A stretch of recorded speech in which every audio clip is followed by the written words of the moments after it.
Handa na rin bumangon sa palabang GMA Prime ang character ni Bea Alonzo sa Widow's War.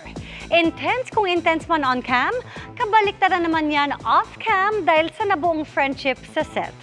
Makichika kay Nelson Canlas.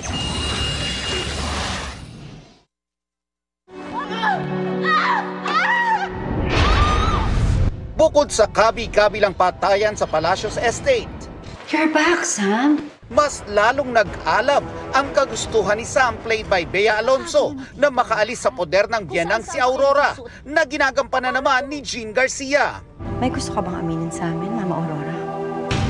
Si Aurora kasi pinaghihinala ang other woman ng yumaong ama ni Sam. Si Mama Aurora ang lover ni Papa.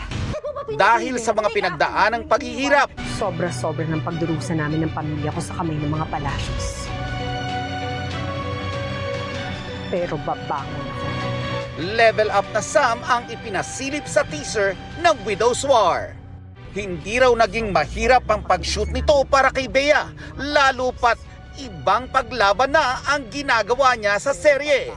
Just like the show, it's always fierce, it's always exciting and thrilling. Itutulak mo yung nanay ko, papatayin mo siya!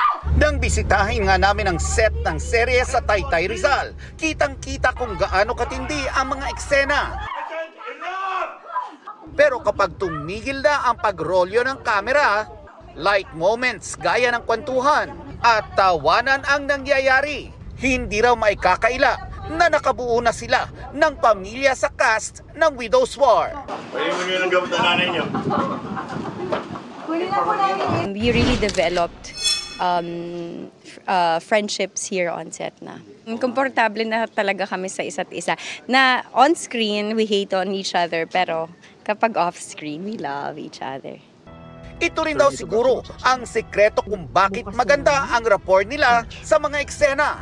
Nagpapasalamat din si Carla Abellana sa hindi pagbitiw ng kapuso viewers. Marami pa po silang mga twists na hindi pa napapanood. So yung clamor naman ng mga fans po, viewers, nagagrant naman po yun. Tumatakbo pa rin po ang Widow's War, extended po kami. Matagal-tagal pa po nila kaming mapapanood. At para mas patindihin pa ang matindi ng kwento, nagbigay ng clue si Jean Garcia without spoiling the surprise. Alam ko marami pang papasok kasi tuloy-tuloy lang ang oo. Yes, at pinagdadasal pa rin namin at hinihintay pa rin namin na sana po talaga na hindi po bibitiw ang audience natin kasi marami pang pasabog. Nelson Canlas, updated sa Showbiz Happenings.